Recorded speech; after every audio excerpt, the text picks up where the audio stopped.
This is The World According to Jen and Carolyn. That was my best Shatner impression.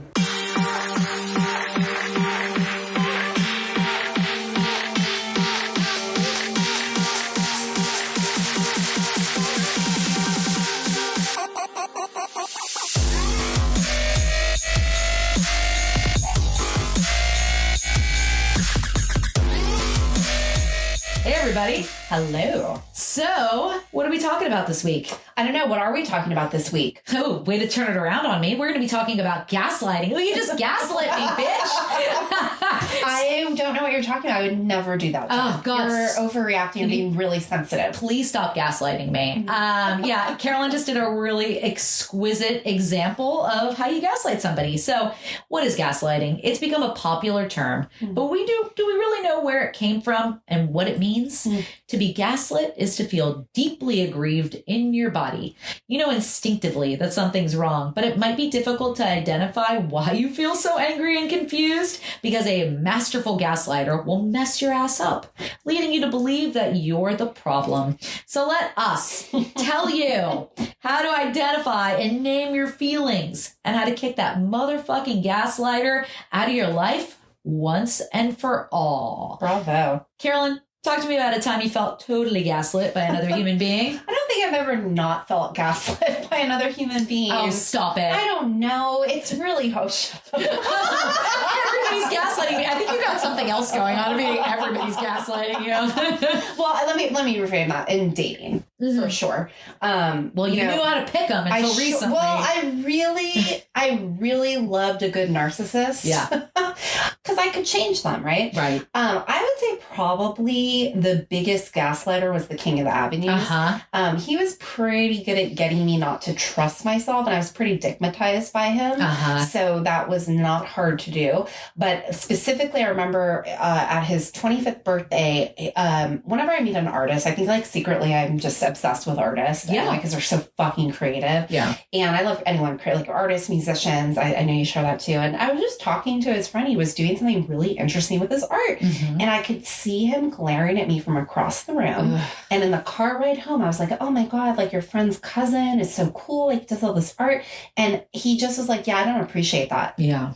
That was really disrespectful. You know, do you like him? You want to fuck him? And I was like, what the hell's, and I was like, no. And I remember like feeling really bad. Like I had disrespected him. He told me how embarrassing it was for him. Oh Lord. And I really felt bad. Like I'd done, and I was like, and it was like, but I was just talking. I liked his art. Yeah. Ooh.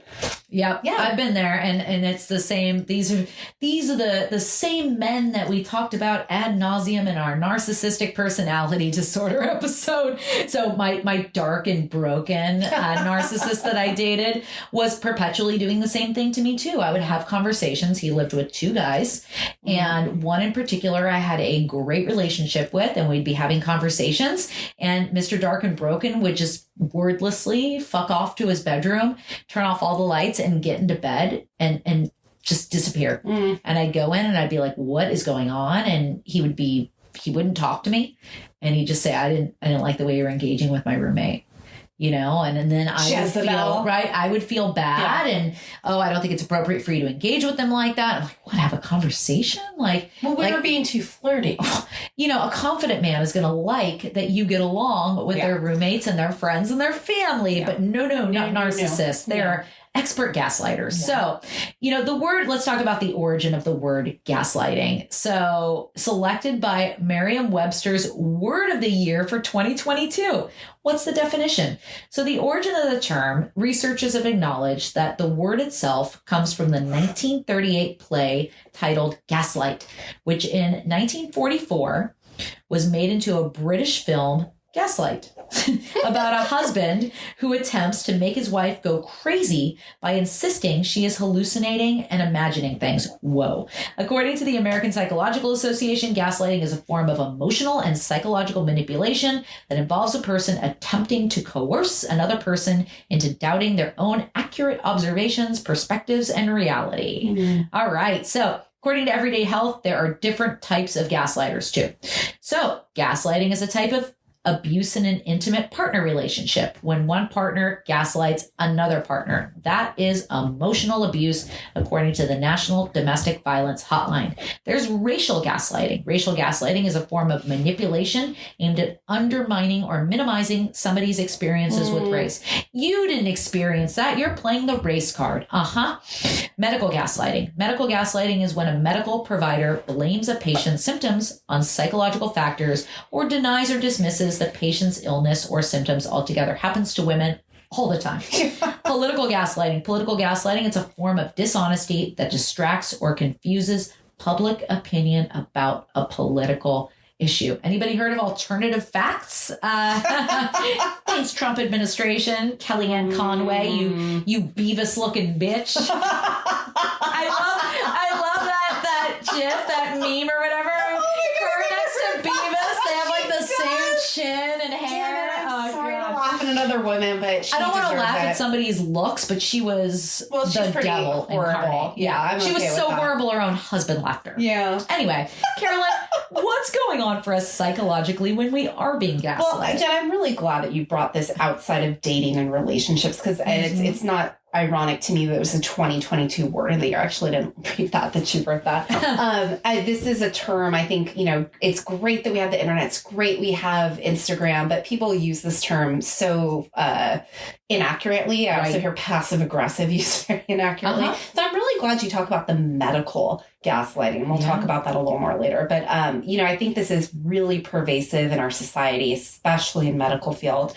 And, I talk about the concept of authenticity. You and I speak about this all the time. Identity, and we talked about this in the Scientology episode, the codependency episode, but definitely the narcissism episode. And like you said, wouldn't you know that gaslighting and personality disorders like narcissism are very connected. Makes sense. And when you're in a relationship with an individual who is a narcissist, you are not in a two-way partnership. And I'm even going to take this outside of monogamy and say even a polyamorous relationship or dating. Or any relationship. Any relationship. Friendship. It could happen in work. Exactly. Family. Families are the best gaslighters. Yeah. Yes. But when you are experiencing gaslighting, or you are in this kind of communicative relationship, it is one way, and that only focuses on the other, and it does not focus on the other person. It only focuses on the gaslighters, what they think, what they feel, what they want, what they desire, what they think everyone else. And if you push back in any way, you better watch out, because you are going to be a threat, and you will know it. Your body will know it before your mind does. Yes. I think that's what's the challenging thing about gaslighting is you want so badly to be able to put how you're feeling into words. And because you have difficulty doing it, your body will not let you down. Your body will not lead you astray. You know that there's something wrong. You have difficulty verbalizing it. And a gaslighter will capitalize on that and say, you can't even say what the fuck is going on. Like, of course it's all you. I'm like, no. Everything's moving so fast. Yes. And again, so, I think, everything I'm going to talk about is coming specifically from the content of the research of John Gottman. Nice. So I work not exclusively, but I'm what's called Gottman trained. I'm not Gottman certified. I have not sent videos in and paid thousands of dollars to do this. I can't fucking afford that. Yeah. But I love Gottman because it's very research-based. It's very based off debate and communications. A lot of his work came out of UN, sort of how do we get to countries that have basically different values, different origins. They need to work together. They need to communicate. How are we going to make that happen? I like that. So I like that too. So he has something called the 4 Horsemen of the Apocalypse. And I want to talk to, I know, well, he was a rabbi before he was that makes a lot of sense then. Yeah. And I want to talk to you about one of the 4. So they're basically, Gottman came out in the 90s, a lot of research about, teaching therapists how to, within 2 minutes of listening to a couple fight, I can predict with a certain 90-something% accuracy if they're headed towards divorce based off if they use these 4 horsemen, which are criticism, defense, contempt, or stonewalling. Oh, geez. And if you want to learn more about that, you can come see me. Or you can check out my Instagram. You've heard me and Bill disagree. No, that's no horsemen here. It's different. We can get into that. We're not for this episode, right?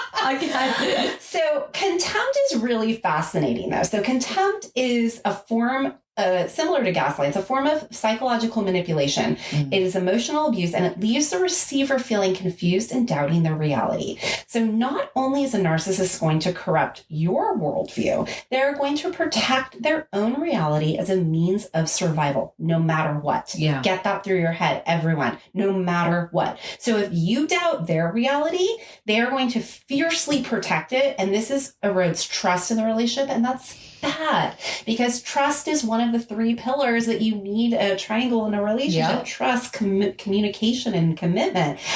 So two of the big things that you're going to see are deflection and countering. So deflection for narcissists, with gaslighting, is maybe you bring something up that's relative to the here and now, and not only do they change the subject, they double down. Yep. Remember 2 years ago, and you made me look bad doing the same. So in couples therapy, we call that kitchen sinking. Okay. Because it's everything but the kitchen sink. Now, speaking as someone who has a very, very good memory, I'm also a Cancer with a Virgo rising. Yeah. I happen to know for a fact I can be petty as fuck. So I don't feel that's gaslighting. That's me just reminding me how you're wrong. My husband does the same thing, and I'm like, God damn it, how is this relevant right now? Well, so, but you petty bitches. So in couples therapy, this is why you and Bill are okay. This is why me and Mario are okay. Deflection may happen. I may say that, but then the other person may gently bring it back and say, okay, but we're talking about this right now. And I might go, okay. I'll be mature. God damn it. So another thing is called countering, basically saying that never happened and I'm wrong. You can look back at old photos, emails. You can even record a narcissist telling you something. It's not going to help. That's Trump. Yes. You're like, hey, you said that. He's like, no, that never happened. That never happened. You made that up. I got the receipts. Doesn't matter. Yeah. Nope. Does not matter. Nope. And, so it's just going to create anger and more deflection. Like I said, even if you record it, you're actually only proving to yourself basically that you're trying to preserve your sanity, which should be a gigantic red flag to you. Mm-hmm. So here's what Vagdevi Murner, I totally said that name wrong. I'm so sorry. She is a master trainer at the Gottman Institute and founder of Austin-based Center for Relationships. Wow. I love her website. She said, quote, "It's really important that we make a distinction between gaslighting that is part of a larger picture of dominance, control, and intimate terrorism." Ooh, I love that word, right? Yeah. I knew you would. From behaviors of our partner that just might be dismissing or discounting their reality. Wow. I would say sometimes I dismiss or discount someone's reality. We all dismiss from time to time the people that we love. It's not, I feel like there's a distinct difference between being angry and not thinking clearly and saying things that we later regret versus this is my MO. Yes. And this is how I survive. Yes. Well, exactly. And so I want to really stress this most importantly. There are long-term negative health effects going on here with any relationship where it is impacting your nervous system and making you second guess yourself. Let's start with some neurological effects, Jen. Something called cognitive dissonance is a mental discomfort that happens when a person holds two conflicting beliefs or values. That's very different than ambivalence, when you feel strongly in two different directions. Your beliefs about yourself and your reality are challenged and contradicted by that abuser. This creates a sense of confusion, self-doubt, a loss of identity as you struggle to reconcile your experience with the version of the abusers. This is going to lead to further self-doubt, depression, anxiety. You may have heard of something called walking on eggshells. Oh, I've lived it, bitch. So that's how I was raised. Any personality disorder, which borderline and narcissism are go hand in hand. Very closely connected. But you're going to doubt how you feel. And believe it or not, when you do that, you become intensely emotionally unhealthy and isolated. And the more you're around that person, and I'm also going to say that environment, because I've certainly worked in organizations where you're being gaslit constantly. And it will make you physically suffer. And you actually may feel, though, and this is what is very important, I think, for people in friendships and mental health and other relationships, the person might actually feel like they will die if they leave, not just physically, but metaphorically. And this is what another really trendy term, trauma bond.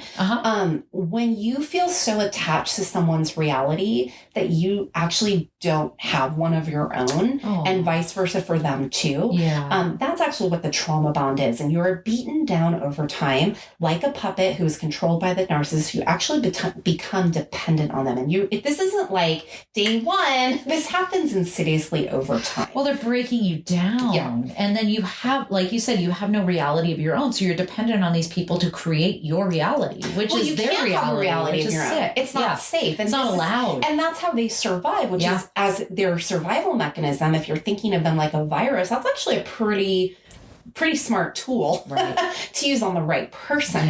And I don't care who you are. If you don't think you're susceptible of this, it's like cults. A lot of people think, I'd never, ever fall into the grasp of a cult. And it's like, don't be so sure, man. I'm curious. So, I always say this, but our nervous system and our mind are not separate. Right. So where your thoughts go, your body goes. Where your thoughts go, your chemistry goes. Where your thoughts go, your feelings go. Do not discount that uneasy, anxious feeling that you have that says in your gut, what the fuck? And there's actually, I think I talked about this later, but I can't remember. It's been a while. But there's actually a muscle in your face. Then it's kind of a stink face, and it's a part of your mouth. It's your subluxar muscle. And it's the contempt face. I think I do talk about this. Makes sense. When you put something nasty in your mouth, it's the same face. In front of your nose either. You're like, oh, that's not right. So, and it's interesting because I'll watch that face when someone is saying something to another person. And you can watch when someone says something you don't like, it's a disdain face. So if your body, that's a reflex. I've spent my life trying to control that. I try not to do it in physical or Zoom meetings because my face is very telling. I think some people are better at hiding it than others, but me, I'm like, ugh, bitch. Well, so if you're and your body will do that. You'll take it's a recoil. And you'll say, I'm taken aback by this. And you can have, so if your body's doing that, you're probably being gaslit. Right. That makes sense. Oh, that's perfect. So anyway, and then inflammation issues, leaky gut. That's what I have. Diarrhea, chronic pain, trouble sleeping. These are all. So it's funny because when people come into the office, I spend a lot of the assessment talking about their sleep and their gut. Good. And they're like, why are we talking about that? Because if there's no point for us to even do a lot if you're not getting good sleep and you're telling me you have GI issues and you're inflamed all the time. This is a sign that something stressful is happening in your life and your body's just doing what it does. That will happen. And you think about how this is then connected to healthcare and pharmaceuticals. So I can go on and on about it's basically, in a nutshell, it's bad. That makes sense. Totally. Physically, mentally, the whole deal. So thanks for that. I want to address how we know we're being gaslit. So, Science of People has provided up to 10 helpful signs and red flags that we're being gaslit or gaslighted, whatever. Call it what you will. So one is denial. The gaslighter denies something that happened or an agreement made. For an example, they might deny that they promised to do something for you or deny that they made you feel a certain way. We covered that. Minimization. The gaslighter downplays the significance of something that happened or your feelings. For example, they might say that what they did wasn't a big deal or that you're overreacting. You're always overreacting because your feelings aren't allowed. Blame shifting. Gaslighter shifts the blame onto you for something they did. For example, they might say, it's your fault that they yelled at you because you made them angry. That's a big one. That's a big family one for me. Totally. And a big intimate partner violence thing. Withholding. The gaslighter withholds important information or resources from you. For example, they might not tell you about a job opportunity that they heard about because they don't want you to succeed or they want to keep your mind under their control. As you mentioned, some other examples include withholding. So money, is a big withholding one. They controlled shared money, create dependence through allowances, affection. Their affection is often conditional on behavior that benefits them. Validation. They often do not validate or affirm your feelings or concerns. Support.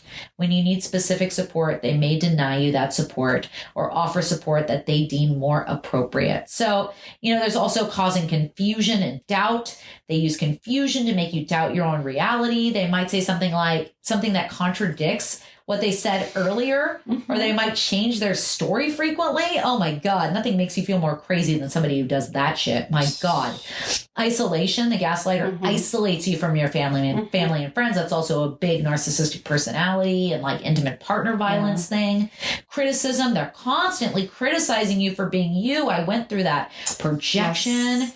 Gaslighter projects their version of reality onto someone else. You covered that. Narcissism, we talked about that. Gaslighter is often a narcissist with a high view of themselves, believes themselves to be more important than others. And then there's also love bombing. Love bombing usually precedes the real negative behavior. Glad you talk about this too, because I think that actually gets left out a lot. It does. What is love bombing? Well, love bombing, it's another form of emotional abuse and manipulation used to gain trust for the purpose of controlling someone else. So it can feel really disorienting or might feel like an abundance of love.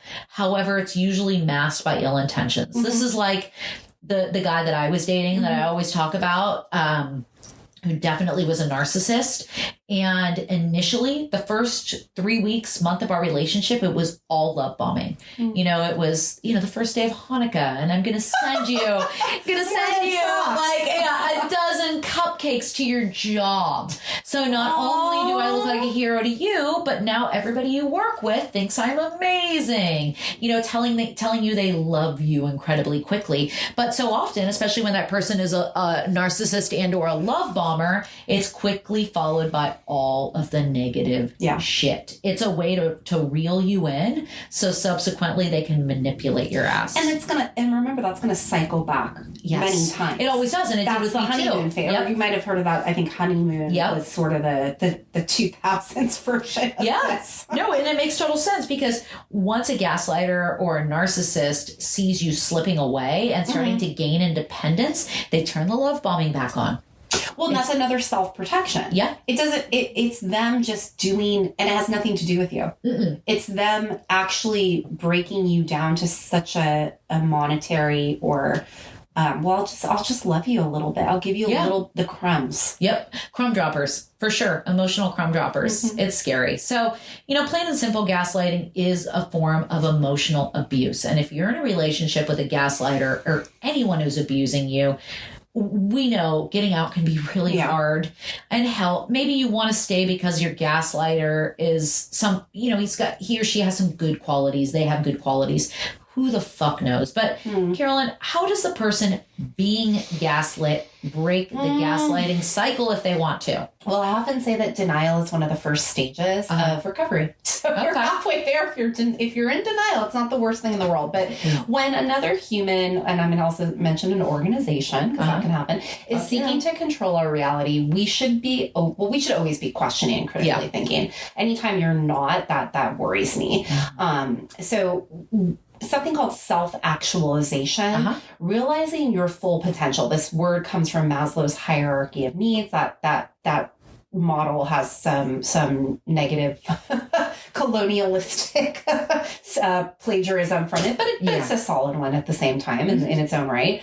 But self-actualization is at the top of that pyramid. If you're trying to get bread, you don't have time to philosophically self-actualize. You're just trying to eat. Right. So survival. Self-actualization is sort of a luxury of someone who's having such a pretty good life. For sure. But it is important that you focus on yourself, and you have to learn, and this is something that was incredibly hard for me, withstand the challenges of being lonely, but you're not alone. Yeah. So you decide how you feel, period. But what if you don't know how you feel, Jen? What if you never got the right or the permission to feel or experience things when you were young? Yeah. Or when you were growing up? Yeah. What if people always told you were wrong? Yeah. And that what happened if when you were told you were wrong was abusive? So if you're already starting off not knowing who you are, it's even harder. Totally. And I have a lot of sympathy for that. It's problematic if you're dependent on the other person, but depending on where you fall in your socioeconomic status, your lifespan, your trauma, past and present, any sense of self, this advice is not in the place of actual therapy, right? With a clinician or a healer. But I do think even as a mental health or anyone in medicine or social services, we have to understand that these are, no one chooses to do this. No. And I think on both ends of that, I'm going to be skeptical of both the gaslighter and the person being gaslit. Yeah. What is this serving? What's going on here? So in general, here's what I would suggest, not just as your old pal Care Bear, but also the therapist in me. Yeah. So number one, start by seeking out a healer or a group. I don't care if that's a therapist. You go see your nail salon girl. I don't give a shit. My hairdresser's as big of a healer as the best Hell one. yeah. Find a book, find community. If money's an issue, find whatever support works for you that feels healthy and safe, but do not tell too many people or the wrong person, specifically family or friends or a very misguided clinician who might confuse you more or actually agree with the partner. Oh, this happens in family dynamics a lot, I feel. It does. Yeah. The IP, the identified patient. So here's another thing, though. Gaslighters don't listen. I am pointing my finger at myself, friends. They are not going to read your 10-page letters or your texts or your emails. You're not going to get their attention better because you're not being interrupted. It won't work. They will double down. They will win every time because they're good at it. And they think you're weak. And if they think you're weak, they're going to help make you weaker. Yeah. There is nothing worse than being gaslit on paper. Oh, Lord, you're right. And I'm sorry, but this bugged the shit out of me. And doing the research for this, this is me talking again as Carolyn. I noticed a lot of support about gathering evidence. Photos, recording, taking notes, journaling. In my mind, if you're doing that, you already are losing trust. Right. And you're already second guessing yourself. I think the different conversation you should have is, why am I doing this? Right. What is happening in this relationship that I actually have to show you a text message? Yep. And it does bother me a lot, though. In sessions, people will be like, well, let me pull out my phone and tell you what they read. I'm like, I don't need to know that. Yep. Just tell me. Right. I'm here to believe you. I believe you. Like Ghostbusters. So you don't feel trusted. So, I don't know. I saw a lot of advice on that. Like I said, I think the intention behind that is to help maybe you be like, wait a minute. Like, I did say that. You can see that you're not crazy, quote unquote. But if you have to prove to yourself you're not crazy, the best relationship you should have is with yourself. Well, why should you have to do all that work? You shouldn't. If your gut is telling you, I'm in this situation and I feel compelled to do this, don't waste your time doing the work. Find a way to either get out or address the issue. And if it falls on deaf ears, which it likely will, if the person is not ready to change, especially if it's a fixture of their personality, like a personality disorder, maybe they can't easily change or can't change at all. Yeah, it really bothered me that I saw that. I can see that. It feels victim blaming. Yeah. Well, and again, I love a good journaler. Yeah. Journal and write things. And if that helps you get out of denial, that's kind of the only way I've sort of gone, well, maybe that's why. So stop confirming what you already know. Yeah. Owning your own reality and perception gives you a sense of yourself. Yeah. Go look at yourself in the mirror and say, who the fuck am I? And as we grow and mature, we have to ask ourselves, who determines who I am? Mm-hmm. And so, you got to have a good friend, but also be really careful of your friends and your family who you're telling. They often might love your partner. They might not see that side. So it's happened to me before where I've said some things and the person's like, oh, no, you're just over it. That's how guys are. Or that's this and that. Yeah. And I'm like, oh, okay. No. Yeah. Be careful. That wasn't you. No, it never would be. Usually the one that's like, wake up, bitch. Yeah. I try to be do better. Yes. So, that was super helpful. But, let's say you're prone to doing the gaslighting and you really want to stop the behavior. I found some good tips on a website called up journey.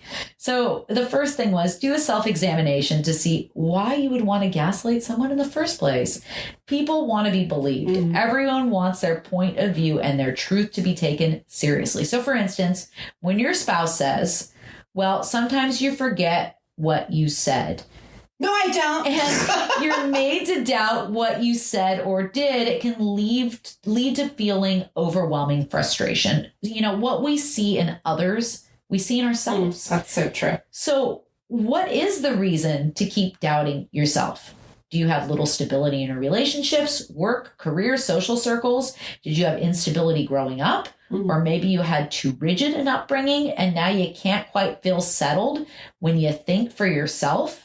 Everyone is a mirror for you in your life. Whoa. Deep, bro. We also often don't, the same things we don't like in ourselves, we often don't like in other people. Absolutely. Yeah, I think we're prone or, programmed if someone is too much like us. Yeah.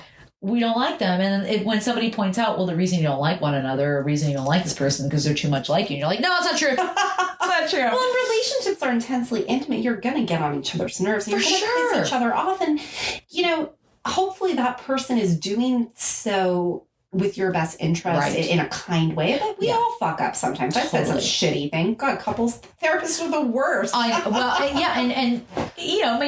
and I have been together for 12 years. And of course we get on one another's nerves. And it's not normal. Yeah, some deep fundamental challenges. It's more like, oh, we've been hanging out together for too many days without a break from one another, and I want to stab you. Not literally, of course. Well, part of that growth in the relationship is kind of having an opportunity to go, okay, this person's seen something that I'm doing that bothers them. What do I want to do with that? Yeah, totally. Is this something I've noticed in myself?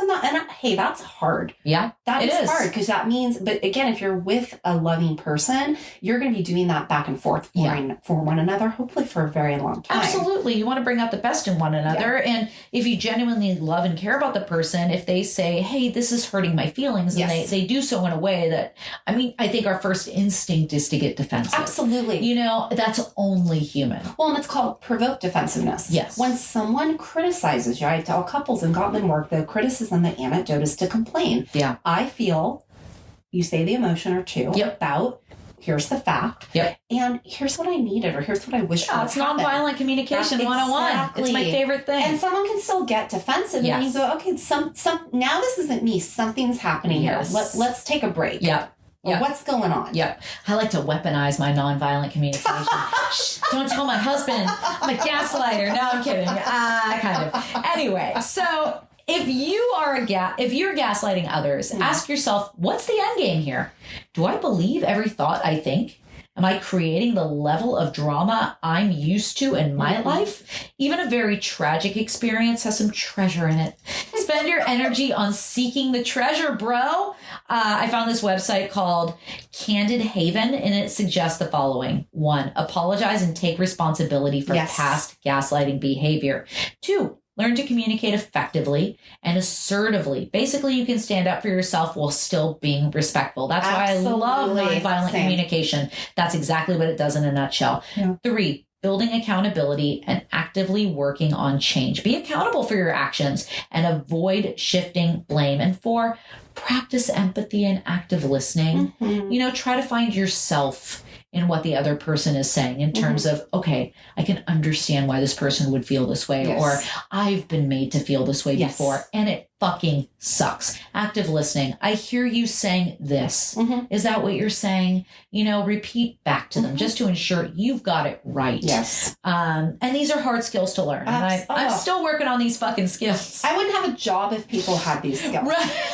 And that's the thing. You can go. Maybe we shouldn't put this out. We're going to put you out of business, man. No, because here's the thing. You can read that. And I think any couple can go, yeah, those are good things. Yeah. Well, what do you do when you're triggered? What do you do when you're activated? Yeah. What do you do when someone has threatened you? Yep. And again, that doesn't have to be, you can feel threatened and it's not an abusive threatening. Yeah. But you're being challenged by the one person you love or by a job or by things like that. So these are not these are easy things to read and in this moment go, oh, yes, of course. Yeah. But when your nervous system is on, do you want to know why this won't work? Because you're an amygdala hijack. Yes. You can't focus. Very good, Jen. The rider's off the horse, bitch. I did my trauma training. But it's so true. You cannot think clearly. The most important thing to do, and it sounds so basic, but it is so physiologically effective and proven, take a deep fucking breath. And people don't want to do that. And walk away. People have a really hard time doing that. Even in the therapy room, they're like, well, we're spending 20 minutes breathing. I'm like, Yep. Yeah, you are. You're trying to calm your nervous system down, bro. You're scaring me. Yep. I'm sweaty. You ever try to have a conversation? Right? You ever try to have a conversation with a kid who's an amygdala hijack? And they're fucking all over the place. They just got into a fight with another kid and they're crying and they're screaming and they're fucked up. Work. There's no conversation at that point. Yeah. Your primary goal in that moment is to calm that kid down and let that kid breathe and regulate. And most people don't want to be told to calm down. Fuck no. When you tell me to calm down, I'm going to hit your ass. Or at least I want to hit you. I never hit anybody, but I tend to validate and agree. Yep. And go, no, this is really irritating. I see that. And what do you need in this moment? Yes. I'm going to give you a moment. Looks like you might need a moment. You want to breathe with me? Some people you can't say that to either. And I'm like, fuck you, I ain't breathing with you. I know. Well, and also, you don't have to be around for that either. Right. You can remove yourself. Removing yourself, I think, is the best thing. I've walked away before. Yeah. I'm like, you know what? I'm not in a place where I can have a constructive conversation. I'm going to go downstairs for a few minutes. I'll see you in 10. Have you ever dated someone with a fear of abandonment who follows you? No. I haven't. You've never dated me. I've never dated you. But where are you going? No, I'm not that bad. Carolyn, like breaking any abusive pattern, likely rooted in trauma, our favorite topic. I'm sure this is one of those easier said than done things, as we just said. So why is it so hard for a gaslighter to stop being a gaslighter? Well, and I'm going to just make the distinction of a true narcissist, someone with a true personality disorder who lacks empathy or even has behaviors of narcissism. They don't want to. Yeah. They don't see any problem with their behavior. There's no problem with their behavior. They don't want to. They may not know how. Yeah. And if they seem like that's what you're working with. Yep. It is a manipulation, and they need to get their need met, and they're not going to care. And this is why narcissism and codependency make great trauma bonds, because we often see the little child. And I think you and I can attest to this. I don't know if you would call us pushovers necessarily. No, we're empaths. God damn it. But I do tend to, even when I work with someone, I'm like, well, but I can I'm going to find something about you that I can appreciate. And I can at least appreciate that if you came from trauma or you came from abuse, this is kind of how you're going to go through life. And we have to also, scaffold that with, okay, well, do you want to change? You actually see this as a problem. Does it bother you that this person is upset? So basically what you're asking is, does a narcissist know they're doing this? And the answer is no. And even if they did, they vary so much on how they care because of a singular motivation to protect their reality. And the less empathy and the more fragility and entitlement, the easier it's going to be for them to do this. But let's say, so they think you're having a feeling, maybe you're responsible for that. Maybe they're responsible for it, but they don't want to have to deal with it. And so if this is a pretty good tactic, because once you can get someone to experience a shift in their mental perspective, you're basically infecting how they think, and it makes it easier to manipulate, dominate, and control the relationship. They are very extremely judgmental and dismissive. You're always going to be too sensitive. You're not going to have a right to feel what you feel. Your feelings are going to be invalid, and your world is invalid. So if this is truly what's called a character logical narcissist, I would tell anyone, move on. Yep. Especially if kids are involved. Although I do understand the dilemma financially, especially, but in this day and age with I don't know, this gets touchy, right? But I can't tell you how not to get burned each time you touch the hot stove. So even in a therapeutic relationship, all I can do clinically is have empathy for you and what's making you do what you do. And so, but from the Gottman work, is there hope?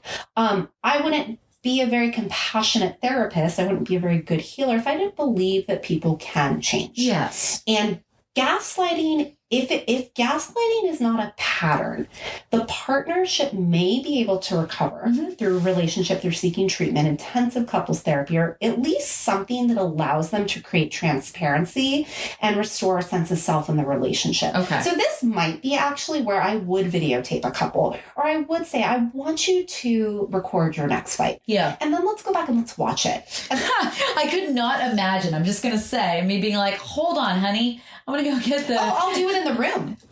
I'll do it in the therapy room. Oh my gosh. I'll have them record the session. I had a supervisor who told me to start, I never did this, but use a bell every time that they use one of the 4 horsemen. I'd be like, ding. You did it. A lot of times we don't know we're doing the behavior. You got to break the pattern. So yeah. you do, and I do think that sometimes we kind of don't know what we're doing. For sure. And then when you look at it, it's like having someone else edit your paper.